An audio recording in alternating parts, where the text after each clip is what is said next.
saludo a todos los que nos ven y un saludo también a todos los que nos oyen. Hoy vamos a hablar de una bonita localidad del Alto Palancia. Todas son bonitas, pero ¿qué tiene Val de Almonacid? Muchísimas cosas. Pues estamos con José María Pérez Rodríguez, primer cronista oficial de Val de Almonacid, que muchas gracias, José María, por venir y para contarnos cosas de ti también, porque yo creo que el cronista siempre tiene relación con el municipio. Sabemos que vives en Val y hasta los 14 años estás residiendo en este municipio, en este pueblecito de la comarca.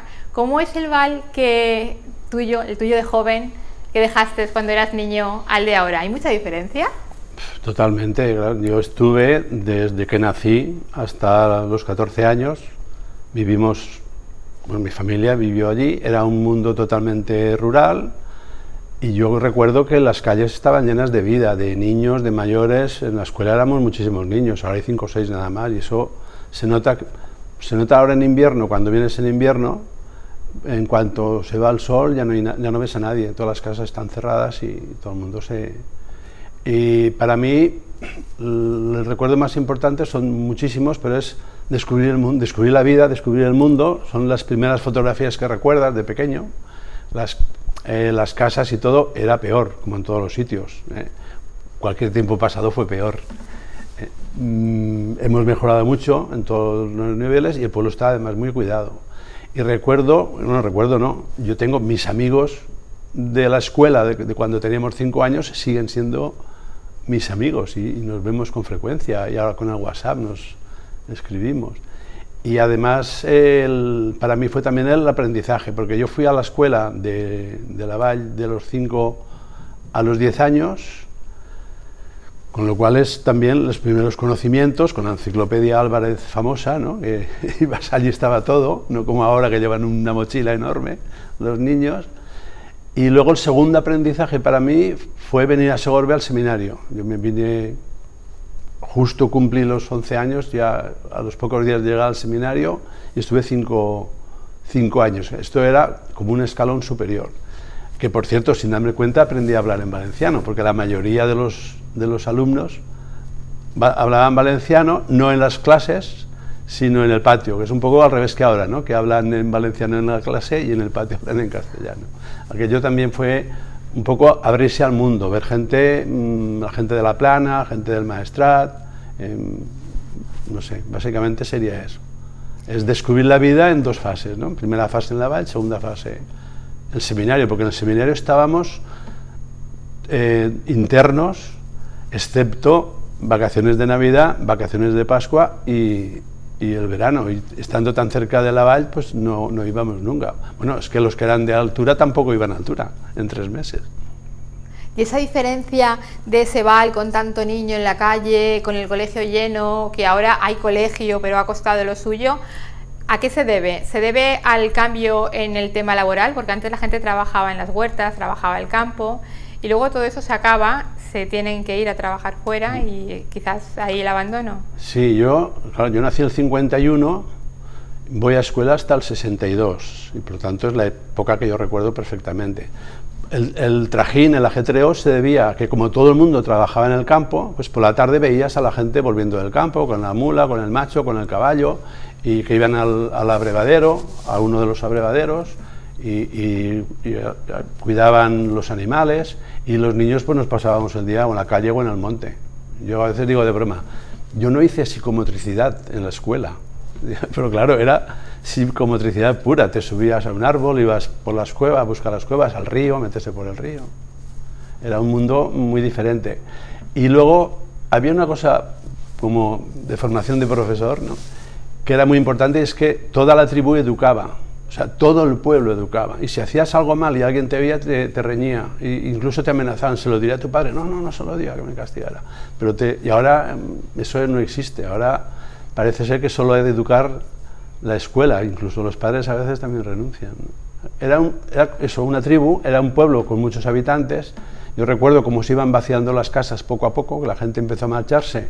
A partir de la helada y de la riada del 56 y 57, que se murieron muchas oliveras y se murieron muchos árboles, la gente empezó a irse a Madrid, a Barcelona y sobre todo a Valencia, ¿no? Y claro, el pueblo me empezó a decaer. Cuando esta época que yo te hablo, pues podría tener 500 o 600 habitantes, que ya es un volumen, y entonces la gente, los matrimonios tenían muchos niños. En mi casa éramos cinco hermanos. ¿Y tus padres también deciden irse a Castellón en busca de un mundo mejor? Mi padre se fue a trabajar a una fábrica, abandonó el arado para irse a una fábrica. Los que se quedaban decían, joder, allí son esclavos, trabajan 8 horas, sí, pero allí no hacía frío, en la fábrica no, y tienes un jornal asegurado, y para los hijos fue fantástico porque, bueno, yo tenía la suerte de estar en el seminario, pero para mis hermanos estudiaron cuando nos fuimos a Castellón, porque allí, claro, vas al instituto, vas a la escuela pública y puedes ir perfectamente, ¿no? Pero las raíces no las pierdes. Me imagino que incluso vas a Castellón, luego estudias también en Valencia, pero quizás esos fines de semana en el pueblo, como se ha hecho toda la vida, siguen estando. Yo he ido al pueblo en los años del seminario y después en vacaciones, siempre que podíamos, y mis padres, mis hermanos, todos, porque teníamos la familia, tíos, primos, los abuelos, mis abuelos en el pueblo, entonces volvías siempre que podías, pues cogías el coche de línea, el que paraba en Valldusó, que había que cambiar de autobús, ¿no? y al pueblo, y luego el de aquí, y al pueblo. Luego yo dejé de venir porque en verano, cuando estudiaba en la universidad, descubrí que una manera de tener dinero para pasar el año y no ser una carga familiar era irse 2 meses a Alemania. Entonces me iba a vacaciones, en vez de ir al pueblo, allí a vagabundear un poco, ¿no? Porque los pueblos para los adolescentes son un poco aburridos. Y esa época coincidió y mira, me ganaba dinero para pasar todo el año, casi todo el año. Y luego la mili y luego ya volví otra vez a reencontrarme con el pueblo cuando ya empecé a tener vacaciones. Cuando ya trabajas y tienes tus vacaciones en verano, pues otra vez. Sobre todo Pascua y verano. Navidad menos porque hace mucho frío. ¿Te ibas a Alemania a trabajar en algo que tenía relación con tus estudios o no? A lo que saliera. Es como los que vienen aquí ahora. Pues sí, el primer año trabajé en una estación de trenes en Múnich, pues descargando vagones y llevando paquetes de un vagón a otro. Y pagaban muy bien. Y además, los estudiantes, si trabajabas menos de 3 meses, no pagabas impuestos. Claro, en aquella época que en Alemania ya se pagaba un 35 o un 40% de impuestos, si eras soltero, yo ganaba más que mi jefe. Sí, había muchos españoles, estudiantes españoles trabajando allí. Me imagino que eso te da también, aparte de un idioma que desconocías, un bagaje cultural bastante grande, muy diferente, pero que todo Totalmente, enseña. totalmente. O sea, irte a Alemania, yo cuando fui a Alemania no sabía nada de alemán, luego aprendí un poco.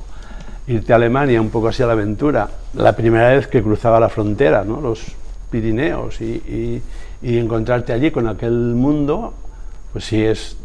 Y yo diría que sobre todo te abre la mente, ¿no? El ver que la gente es tan diferente, pero al mismo tiempo somos también todos iguales. Lo que más nos separa es la lengua, pero luego las preocupaciones, los quehaceres, etcétera. Yo allí, por ejemplo, en el trabajo, me hice amigo de un gallego que era muy fuerte, porque era un poco enclenque. Dice, tú vente conmigo y así entre los dos. Y decía, no te preocupes, que ya cargo yo el paquete, si pesaba mucho. Era como su protegido, ¿no? Y claro, esa solidaridad, ¿no? Cuando estás lejos de casa.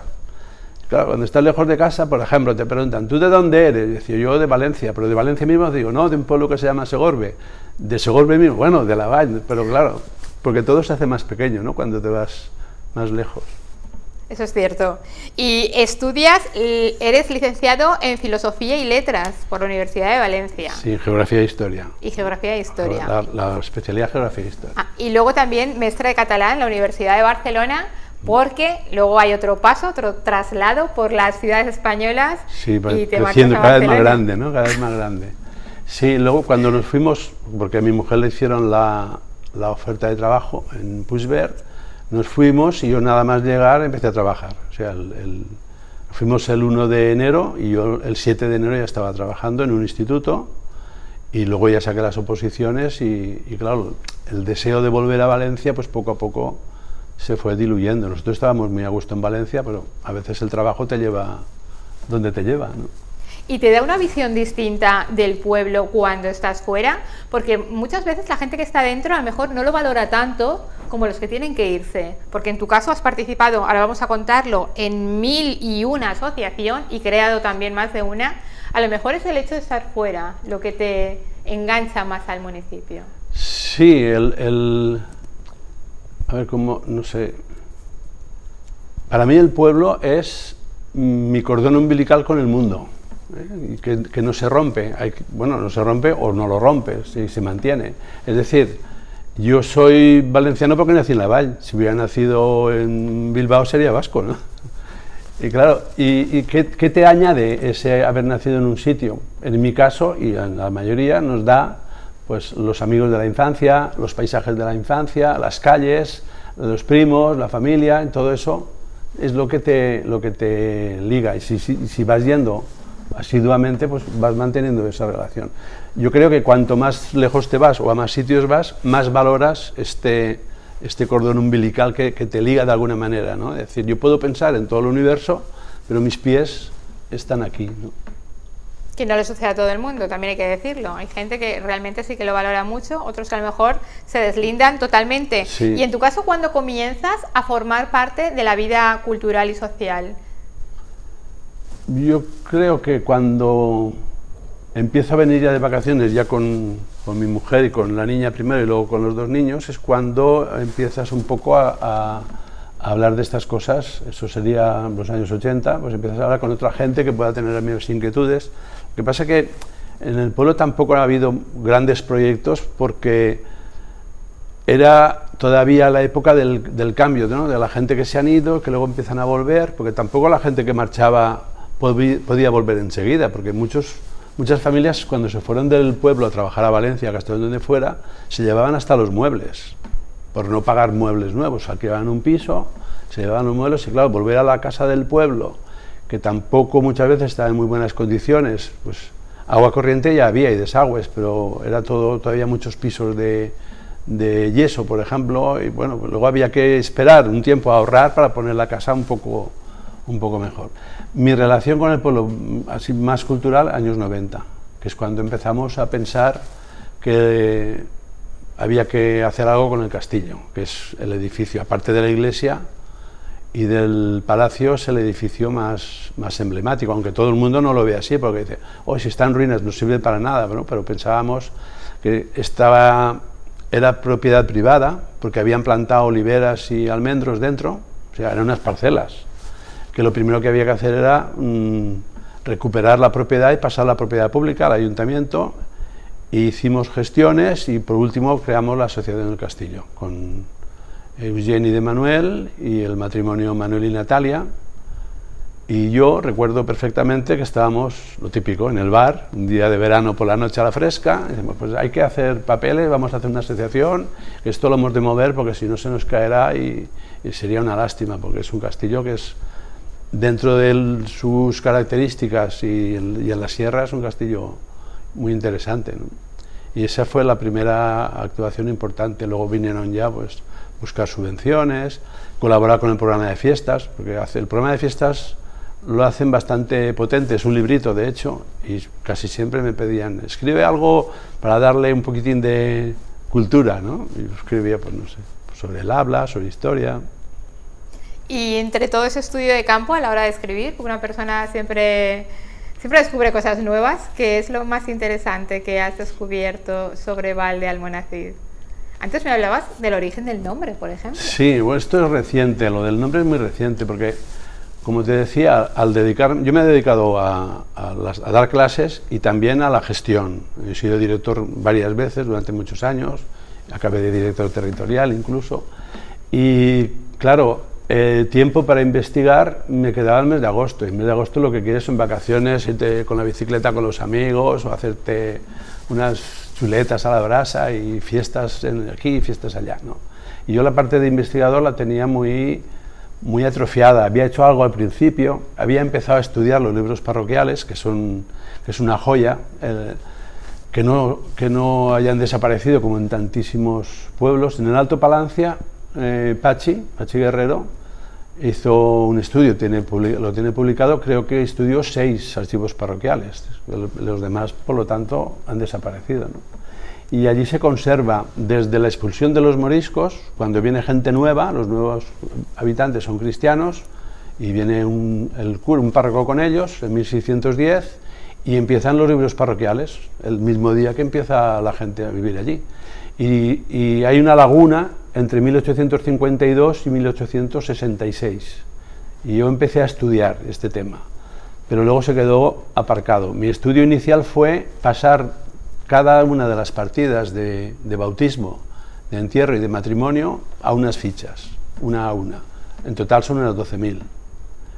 Y ahora la segunda fase, ahora con la jubilación, lo que estoy haciendo, acabando de hacer, es introducirlas al ordenador, porque claro, hoy en día con los medios que hay, hacer series y hacer estadísticas es muy fácil. Antes era mucho más complejo, que es lo que estoy ahora estudiando. Pero también durante este tiempo a mí me llama la atención el nombre, porque en las partidas y en toda la documentación que yo he visto, yo he buscado pues, documentos sobre el origen del pueblo, a partir de 1238, que es cuando Jaime I le concede el castillo y todas las aldeas que dependían del castillo a Berenguer de Palou, que era obispo de Barcelona también, al canciller real, era como el primer ministro. Le concede, pues he estado buscando cositas, aprovechando algún rato en el archivo de la Corona de Aragón en Barcelona, o la catedral y esto, pero sin mucha dedicación, ¿no? Y ahora cuando retomé el tema, con la jubilación, pues empecé a buscar sobre todo, primero artículos, y encontré un artículo muy interesante de Carme Barceló, que es catedrática de la Universidad de Valencia, y allí explica que Vall de Almonacid no es un valle. Almonacid viene de Almonacid y anteriormente Almonacid al Monestir, y que la vall, que además en castellano sería el valle, ¿no? La vall viene de balad, que es una palabra árabe que podíamos transcribir con terminología administrativa sería el municipio. En realidad es el país o el territorio, ¿no? O la gente de. Por lo tanto, la Vall de Almonacid, el origen, el Balad al Monestir, es el territorio de Almonacid, que es el castillo. Que el castillo es el centro de la vida de todo este territorio que integran Pavías, Matet, Algímia, la Vall, que se llamaba Air, y 3 alquerías más, Almedinella, que está junto al castillo, se ven los restos, porque hay cerámica, vas por allá andando y ves cerámica, o sillares en los ribazos, un ribazo de sillería, ¿no? Hay otro poblado que es la Alfándiga, que está junto a la torre de la Alfándiga en Algímia, y hay un tercer poblado que no hemos podido localizarlo todavía, aunque hay un profesor de Algímia que él tiene una teoría que dice que lo podríamos deducir por un pleito que hay sobre las aguas de riego, sobre quién tenía preferencia y quién no. ¿Cuál sería el poblado principal de todos? El principal, mientras la vida pública se administra desde el castillo, que debe ser hasta 1560, 1580, que es cuando cambia la propiedad, se administraba del castillo, es la alquería que hay junto al castillo, porque cuando reúnen a todos los representantes de todas las alquerías del territorio, la reúnen en la mezquita que hay junto al castillo, que se llama Almedinella, o se llamaba. Cristianos había en Pavías, eran prácticamente todos, muchos cristianos, y en Matí también, pero el resto de las alquerías eran todos musulmanes.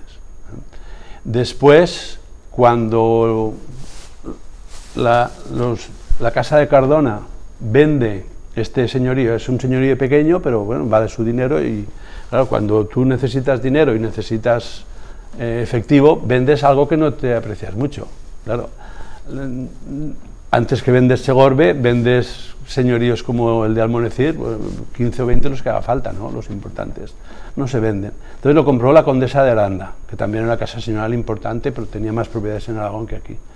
Y al hacer el cambio, es cuando deciden construir la casa palacio en Air, que ahora es Vall de Almonacid, que está en la carretera.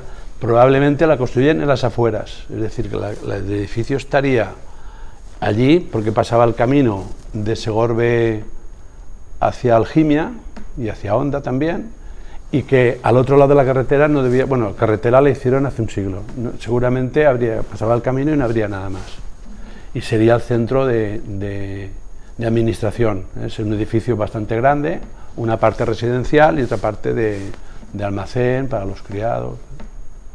Me cuentas que digitalizas casi 12.000 archivos de defunciones, nacimientos, desde 1600, sí. Es decir, por lo tanto, los vecinos de Val tienen la suerte de saber quiénes son sus descendientes. No todo el mundo lo tiene, porque muchas iglesias fueron quemadas, saqueadas, entonces los archivos no se encuentran.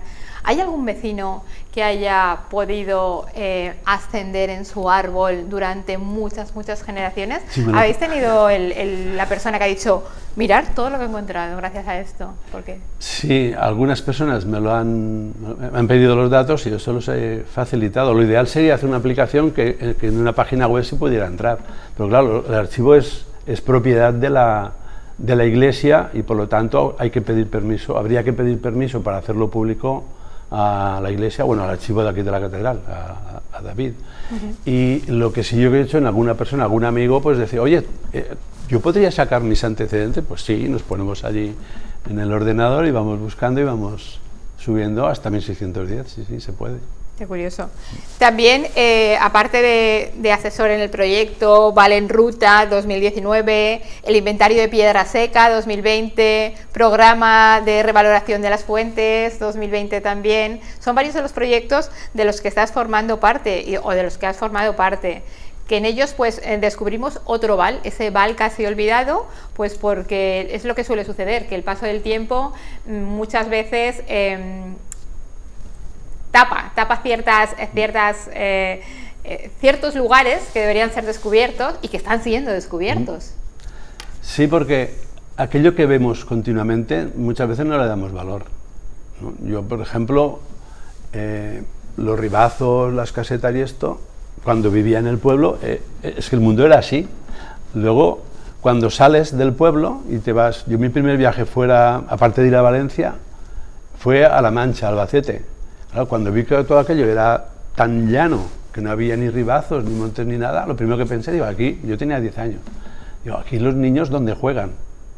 Porque claro, nosotros jugábamos a saltar por los ribazos, subir al castillo y luego bajar saltando ribazos. O ir a meterte en una cueva, o irte por un barranco, por un río. Claro, allí al ver aquello, descubrí que todo el mundo no eran montes y ribazos. Entonces, no se ha valorado ni la piedra seca ni muchas cosas, ni las fuentes. Yo recuerdo cuando publiqué en el Facebook todas las fuentes, con un poquitín de historia y las fotografías y tal, mucha gente me comentó y dice, ¿tantas fuentes hay en el pueblo? Digo, pues sí. Dice, pues no me había fijado nunca. Claro, pues pasas por ahí y lo ves natural, lo ves normal, ¿no? Entonces, aquí...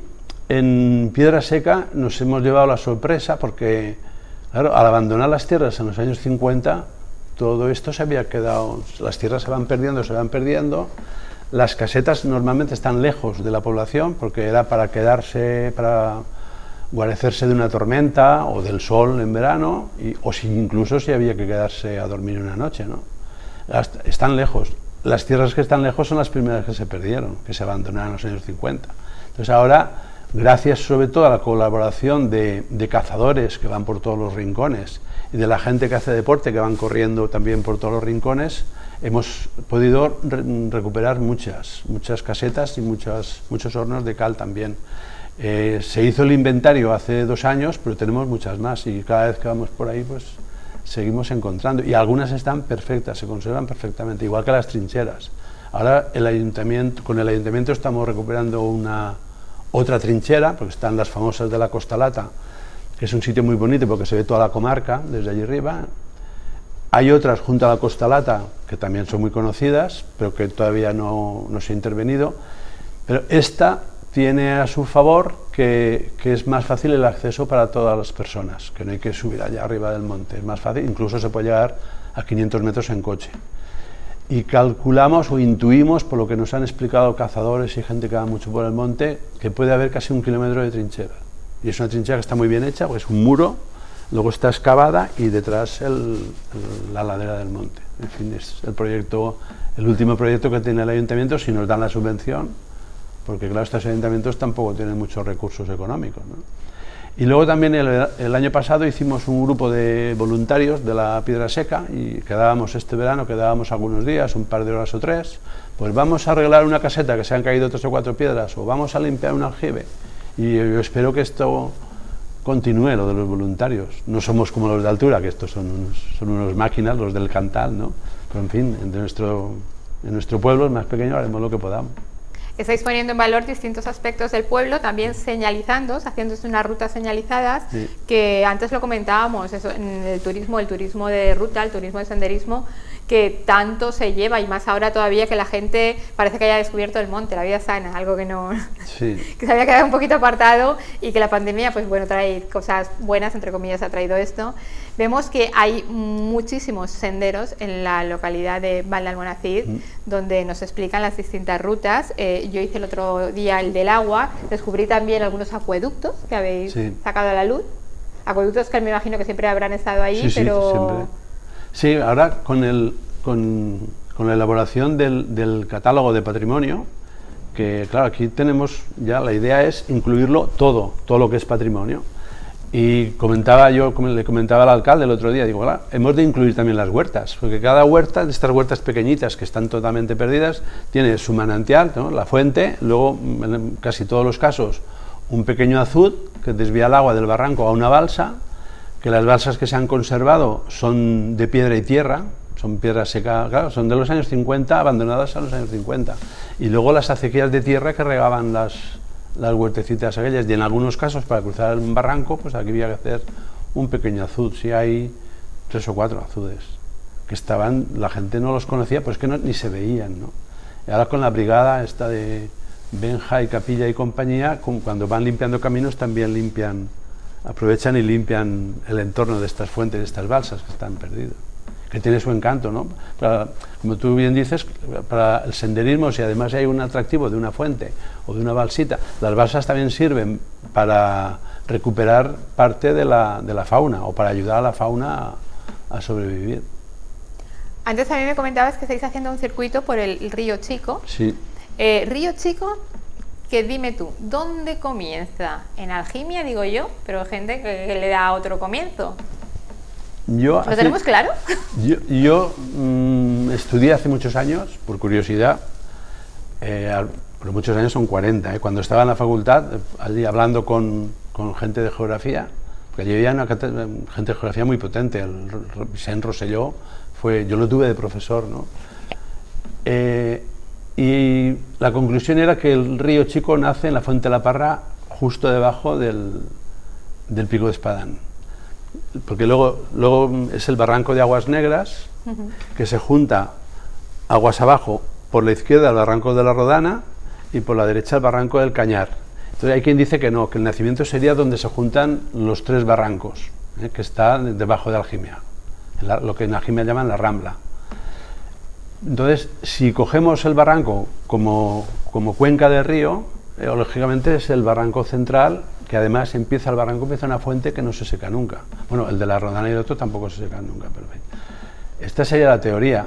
En la práctica, cuando vas por allí ves que no hay agua. No hay agua porque el agua, como son ramblas que tienen mucha grava, el agua circula por debajo. Porque de repente empieza a manar el agua en la misma rambla y se convierte en río. Y después, poco más abajo de la vall, también se seca, un trozo está seco. El agua desaparece porque va por debajo y vuelve a aparecer, y cuanta más, a la zona que tiene más agua, la parte que llaman la Riera, que es el último tramo del río antes de llegar al término de donde se juntan Castelnovo, Segorbe, Navajas y la Vall, allí hay mucha agua. Dice la gente mayor que hay mucha agua desde que hicieron el pantano de Navajas, que antes era un terreno pobre de agua, que padecían mucho. Hay una fuente, la más importante, que es la Fuente de la Viuda. Le llamaban la Fuente de la Viuda porque no tenía agua, porque antiguamente las viudas solían ser pobres. Desde que se hizo el pantano de Navajas, ¿qué tiene que ver el pantano de Navajas, que es Río Palencia, pues con Río Chico? Que el pantano seguramente ha llenado acuíferos que se han ido a desembocar en la Riera y en las fuentes. La Fuente de la Viuda y la Fuente del Caño ahora tiene mucha más agua que antes, y el río tiene más agua que antes. Algo que hemos disfrutado mucho, los que hemos sido niños de calle, niños en pueblos, es de los baños en el río. Nos hemos bañado todos mucho en el río Palancia, en el río Chico también nos seguimos bañando en el río Chico, por suerte, pero hay muchas zonas de río dejadas de la mano de Dios, no hay el cuidado que se tenía antes, por lo que hablábamos, antes la gente se dedicaba a los campos y todas esas riberas estaban bien cuidadas y bien limpias. Actualmente no es así, aunque hay algunos proyectos, pero la mayoría en proyectos se quedan. ¿Cuál es el proyecto que se tiene para el río Chico? ¿Qué es lo que pensáis hacer? A ver, el ayuntamiento querría hacer muchas cosas, pero después la contabilidad manda, ¿no? Lo primero de interés es, desde un poquitín antes de llegar al casco urbano hasta un lugar que se llama el Pocico del Chorrador, que es muy bonito, mantenerlo limpio de cañas, pero es complicado. Y en una segunda fase, si pudiera ser que lo hiciera la Confederación, sería ideal desde el Pocico del Chorrador hasta un paraje que se llama la Fuente de los Curas, que la ruta del agua pasa por allí, que también es un sitio muy bonito, y además en primavera es una sinfonía de cantos de los pájaros y de ranas allí. A mí me gusta mucho aquel paraje, la Fuente de los Curas. Entonces, ese sería el primer objetivo, que esa zona de río, que debe ser aproximadamente 1 kilómetro o un poco más, pudiera recuperar la vegetación típica de ribera y no las malditas cañas que lo invaden todo. En la parte de abajo de la riera, quitar los cañares, yo creo que eso va a ser imposible, porque aunque decidan suprimir cañares, allí hay muchísimos. Yo recuerdo de pequeño que los cañares estaban muy controlados, eran muy pequeñitos junto al río, y el resto estaba todo trabajado. Al abandonar las tierras, eso es terreno abonado para que las cañas lo invadan todo hasta la carretera. Lo que hemos hecho este año, falta señalizarla, es el camino del río Chico, que iría desde la vall hasta el término, junto al río. El camino es una senda, a veces es camino, a veces es senda, prácticamente al lado del río. Allí lo que sí se puede ver son muchas acequias de piedra seca, acequias de piedra, que los portillos para regar es una piedra que se tapaba, que están abandonadas hace años, y algunas. Hay un molino que también está abandonado. Hubo una fuente, la fuente del Chin, que era una fuente de agua muy, muy buena, que la vendían en farmacias en Valencia y en Madrid, pero está también abandonado, completamente abandonada. No se pierdan porque la Fuente del Cura le llaman la Fuente del Cura. Lo pone, está escrito y lo pone. Así que vayan ustedes a verlo. A leerlo. Vayan ustedes a verlo, está muy cerca, está pasando la Val, ¿no? A mano derecha, enseguida lo pueden encontrar. No puedo terminar sin preguntarte por este nombramiento de primer cronista oficial de Val de Almonacid. Me imagino que, en cierto modo, eso le llena a uno de orgullo. Es un poco el reconocimiento a esta labor, que tampoco se esperas nada, pero de repente te llegan sorpresas como estas y bienvenidas sean. Pues sí, yo la primera vez que el alcalde me dijo, si aceptas te nombraremos cronista oficial. Digo, ¿para qué? Yo haré lo mismo que estoy haciendo ahora, no necesito que me nombréis nada, porque yo pensaba, cronista. Dice, no lo hagas por ti, hazlo por el pueblo. Digo, hombre, si el pueblo quiere tener un cronista, dice, sí, es que nos gustaría tener un cronista y tú has demostrado que te lo mereces. Claro, eso te llena de satisfacción. Y luego el día me dieron el nombramiento, se hizo el nombramiento, y con la pandemia pues se fue retrasando el acto, ¿no? El día del acto de nombramiento pues fue un acto muy, muy emotivo. Me quedé sin voz cuando tuve que hablar, ¿no? Porque además estaba toda la gente del pueblo, la gente que yo conozco, porque hay muchísima gente que no la conozco de nada, ¿no? Gente de hijos y nietos que han marchado, y la sala de uso múltiple estaba llena. Y además el nombramiento se hizo por unanimidad del PP y del PSOE, que eso también es un orgullo, ¿no? Y fue un acto muy, muy bonito, muy emotivo. Pues solamente me queda que darte las gracias por haber venido aquí y haber perdido un ratito de tu tiempo con nosotros para contarnos muchas más cosas de Val, municipio. Vuelvo a decir que nosotros somos muy de Alto Palancia, pero realmente conocemos muy poco de los municipios de al lado. Lo que dice siempre la gente, te vas fuera a ver no sé qué, si lo tienes aquí al lado, y muchas veces lo desconocemos, que ese aquí al lado realmente es cierto y está ahí. Por lo tanto, aconsejamos a toda la gente, ahora que llega la Semana Santa, que se dé una vuelta por Val de Almonacid y descubra todas esas nuevas sendas y esas nuevas rutas. Pues sí, es muy, muy agradable. En verano es peor porque hace mucha calor, pero ahora en primavera y en otoño es muy, muy agradable pasearse por allí, y gracias a vosotros por invitarme, y a vuestra disposición, siempre que queráis algo de la Val o del territorio del castillo, estoy disponible. Cuando quieras, José María, muchas gracias de verdad de nuevo y esperamos que esta no sea la primera ni la última entrevista, porque con gente tan culta como tú nos encanta hablar y conocer muchísimas cosas. Muchas gracias. Gracias a vosotros.